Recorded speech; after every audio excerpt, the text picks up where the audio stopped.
Hello दोस्तों, नमस्ते। आज की कहानी का नाम है रिश्ते। आज दिव्या की बहन के नए घर का गृह प्रवेश था। बड़े भैया, भाभी का माँ, सब लोग इकट्ठा हुए थे। दिव्या के और दो भाई भी पहुंच गए थे। पूजा के बाद बैठकर सब बातें कर रहे थे। अचानक बात चली टीना भाभी की। दिव्या ने ताऊ जी की बड़ी बहू है। टीना भाभी थोड़ी अकड़ू और थोड़ी अजीब थी। लोगों की नज़रों में सबको वह घमंडी और संवेदनशील लगती है, पर दिव्या को हमेशा लगता है कि सिर्फ इसलिए कि कोई समाज के सारे नियम या ना मानने उसे अजीब और घमंडी कहना अनुचित है। आज भी दिव्या की भाभी ने कहा कि टीना भाभी मतलबी है, तो दिव्या झट से बोल पड़ी, क्यों आप लोग उनकी बुराई करते हैं? अरे जरूरी थोड़े है कि सब लोग हमारे हिसाब से चले। अब टीना भाभी को अपनी जिंदगी अपने शर्तों पर जीना पसंद है, तो आप और मैं कौन होते हैं उन्हें रोकने वाले या उन पर तानाशाही करने वाले? ये सुनकर दिव्या की भाभी बोली, हाँ हाँ नंद जी, अभी आपको उनकी सच्चाई पता नहीं है, इसलिए इतना समर्थन कर रही हैं आप। आपको तो गांव से निकले 15 साल हो गए, पर हम देखते हैं ना उन्हें रोज, तो हमें पता है कि वे कैसी है। और वैसे भी जिंदगी अपने हिसाब से जीना और दूसरों को नीचा समझना तो अलग अलग बातें हैं। और टीना भाभी दूसरों को अपने से हमेशा नीचा समझती है, और यही बात हम नापसंद है। अच्छा अच्छा ठीक है, छोड़ो ना, दूसरे की बात पर हम लोग क्यों बहस कर रहे हैं? तभी दिव्या के भैया बोले, और बात तो वहीं खत्म हो गई। दूसरे दिन दिव्या ने सबसे विदा ली और अपने घर वापस आ गई। भैया और भाभी भी एक दिन बाद गांव के लिए निकल गए। दिव्या को वापस आए बस एक हफ्ता ही हुआ कि अचानक शाम को घर से कॉल आया कि भैया नहीं रहे। दिव्या को समझ नहीं आया कि क्या बोले और क्या करे। एक हफ्ते पहले ही तो मिलकर आई थी सबसे, और भैया ने कहा था कि जल्दी ही फिर मिलेंगे सब लोग, पर ऐसे आखिरी विदाई के लिए मिलना होगा, ये तो सपने में भी नहीं सोचा था। दिव्या का रो रो कर बुरा हाल हो रहा था।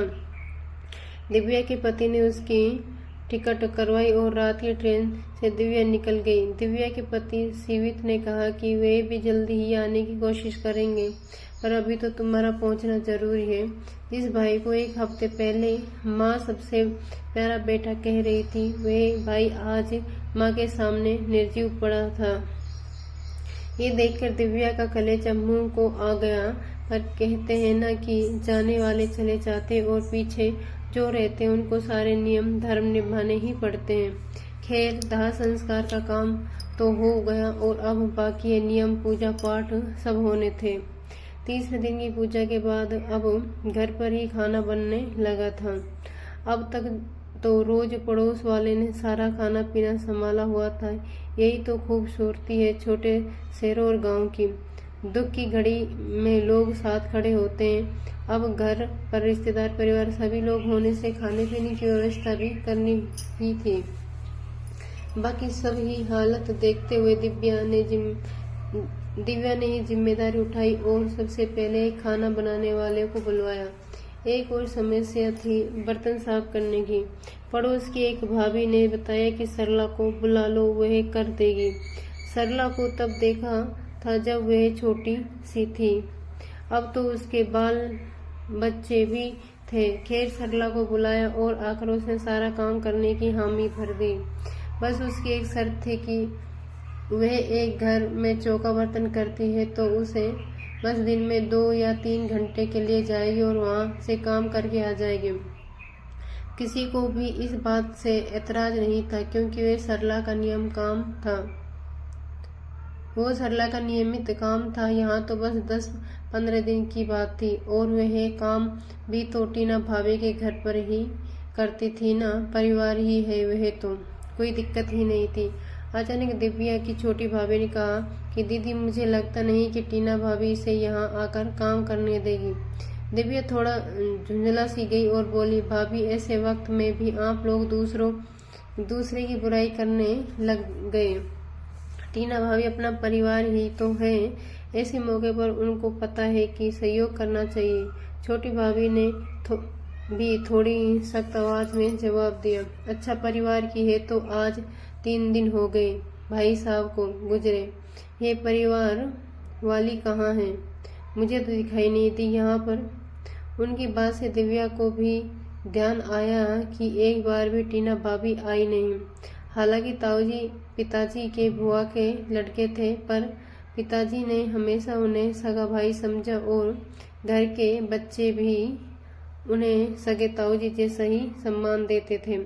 दिव्या के पिताजी के गुजरने के 4 साल बाद ही 1 साल के ही अंतराल में ताऊजी दोनों दुनिया से चल गए और उनके निधन के समय भी दिव्या के मायके का सारे परिवार वहां था। और अमूमन यदि किसी घर में मौत हो जाए तो उस घर के बेटा बहू लोग 15 दिनों तक बाहर वालों के यहाँ नहीं जाते। और वैसे भी ताऊजी बाहर वाले थोड़े ही थे, इसलिए उनके यहाँ से कोई भी दिव्या के घर आता तो किसी को कोई आपत्ति नहीं थी। टीना भाभी रोज रात में यहाँ आ जाती थी क्योंकि उनको डर लगता था कभी कभी अपने घर में। और फिर दिव्या कहाँ खो गई? अचानक माँ की आवाज़ से दिव्या का ध्यान भंग हुआ। उसने सोचा, कहाँ से कहाँ पहुँच गए थे मेरे ख्यालों के घोड़े? कितने में मतलबी थी कि बिना सर पैर की बात सोच बैठी मैं। इतनी सी देर में दिव्या ने अपने सिर पर खुद से ही हल्की सी चपट लगाई और मन ही मन ने कहा, सरला आई तो बर्तन साफ कर। तब तक चल भी गई थी कुछ घंटों बाद आने का बोलकर। घर में बाकी लोग भी अपने अपने काम में लग गए।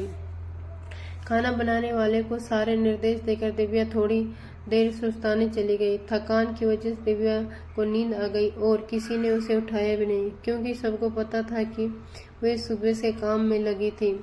जब तक दिव्या सोकर उठी 4 बज गए थे और बाहर सभी चाय पी रहे थे। छोटी भाभी और दीदी बर्तन साफ करने में लगी थी। ये देखकर दिव्या को बड़ी हैरानी हुई और वह बोली, अरे जब खुद ही काम करना है तो काम वाली क्यों बुलाई? अब वह क्या करेगी आकर? थोड़े तलक्ष आवाज में भाभी ने जवाब दिया, नहीं आई है काम वाली, 4 बज गए और रात के खाने का भी देखना है। रसोईया बर्तन खोज रहा है तो धोना तो पड़ेगा ही ना। मैंने कहा था कि किसी और को देख लो, पर यहाँ तो सबको सरला के नाम की माला जपनी थी। आप यहाँ नहीं रहती, पर यह बाकी लोग तो जानते हैं ना कि सरला टीना भाभी के यहाँ जाती है और वहाँ जाने के बाद उसका आना असंभव है। दिव्या ने बिना कोई जवाब दिए मदद करना शुरू कर दिया और काम खत्म होने के बाद अपनी सहेली की माँ को फोन लगाया। थोड़ी देर बाद एक और काम वाले का बंदोबस्त हो गया।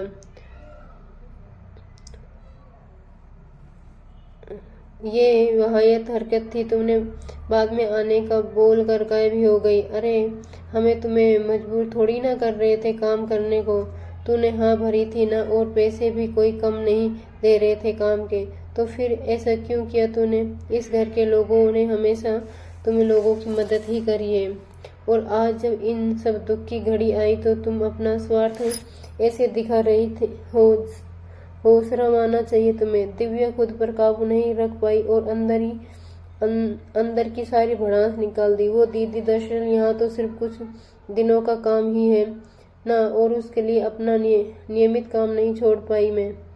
सरला के नजर नीचे करके बोला, किसने कहा था कि नियमित काम छोड़ने की? यही बात हुई थी ना कि रोज 2 घंटे सुबह और 1 घंटा शाम को जाएगी वहाँ काम करने को। फिर परेशान क्यों थी? दिव्या को अब भी कुछ समझ नहीं आ रहा था। वो टीना भाभी ने कहा कि उसके घर काम करना है तो मैं किसी ऐसे घर में नहीं जा सकती जहाँ मौत हुई है, और अगर मैं जाऊंगी तो फिर हर बार मुझे नहाना होगा। भाभी के घर में घुसने के पहले अब आप ही सोचिए कि एक बार सुबह यहाँ आऊंगी नहाकर, क्योंकि मैं पूजा करके निकालती हूँ घर से। फिर यहाँ से टीना भाभी के घर जाने से पहले मैं घर जाकर नहाऊंगी, फिर शाम में यहाँ आने के बाद नहाकर तब टीना भाभी यहाँ जाऊंगी। 3 बार नहाकर और फिर 3 बार अपने घर जाना होगा। कितना मुश्किल हो जाता है मेरे लिए। 2 बच्चे हैं मेरे, उनका ख्याल, खाना पीना, उन्हें स्कूल भेजना, स्कूल से वापस लाना जाना, फिर घर के भी कितने काम होते हैं ना, बस इसलिए मैं वापस नहीं आई। टीना भाभी ने साफ साफ कहा था कि उसके घर में यहाँ सीते मत आना और अच्छा होगा कि उसके घर जाओ ही नहीं तुम। अरे परिवार वाले हैं हम सब, उनको नहीं लगा कि तू कहीं और जा रही है। दिव्या के चेहरे पर अब भी हैरानी और विश्वास साफ झलक रहा था। सरला की बात सुनकर दीदी, ये कोई दिल्ली कलकत्ता नहीं है, छोटा सा गांव है अपना, यहाँ तो किसी को ऐसी गलतफहमी नहीं होती। और आपने ही तो कहा ना कि वे परिवार वाले हैं, तो उनको तो पता ही है ना कि आपके घर में क्या हुआ है। सरला के जवाब ने दिव्या की सारी हैरानी दूर कर दी। सही तो कह रही है सरला कि टीना भाभी को पता ही है कि सब कुछ, और इसलिए उन्होंने काम वाली को आने नहीं दिया। खुद वह आज 5 दिन बीत जाने पर भी नहीं आई। दिव्या घर के अंदर जाकर अपना सर पटक कर बैठ गई। ऐसे लोग भी हैं जिनको सिर्फ अपने बारे में पड़ी है। ये भैया जिन्होंने ताऊ जी के परिवार को हमेशा मान सम्मान दिया, उनके गुजरने पर उसे परिवार की बड़ी बहू मिलने तक नहीं आई, जिसे परिवार को हमने कभी पराया समझा ही नहीं था। उनके लिए हम अछूत हो गए क्योंकि हमारे घर पर मौत हुई है। अरे एक दिन सबको जाना है इस दुनिया से। दुख की घड़ी में एक दूसरे का ध्यान देना, सहयोग करना, यही तो मानवता है। और अगर उनको नहीं भी आना था तो अन्ना आती, पर काम वाले को इस तरह बोलने के क्या सही था।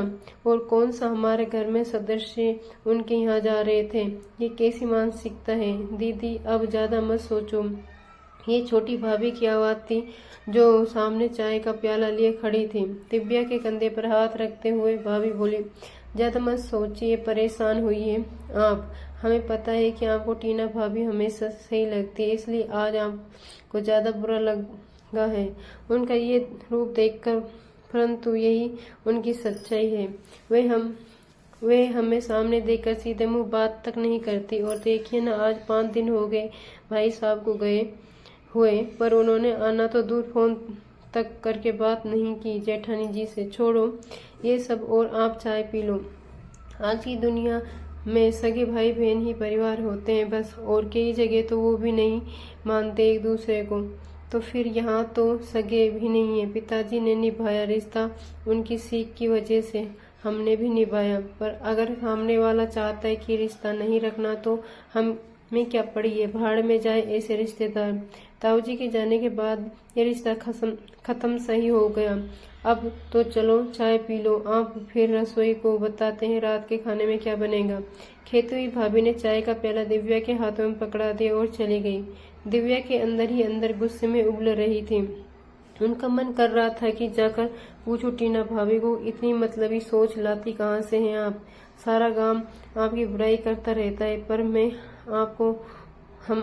हमेशा आपको एक सच्ची इंसान समझती थी। पर अब लगता है कि शायद लोग सही कहते हैं कि आप अपने वहम और छुआछूत की आदत को रिश्ते इंसानियत से ऊपर रखती हैं। और बहुत कुछ कहने का मन था, पर ना तो ये मौका था और ना ही अब दिव्या को टीना के बारे में कुछ भी सोचकर अपना मन खराब करना था। चाय के घूंट भरते हुए वे रसोई की तरफ चल पड़ी। दिव्या का तो मानो रिश्तों पर से भरोसा ही उठ गया था।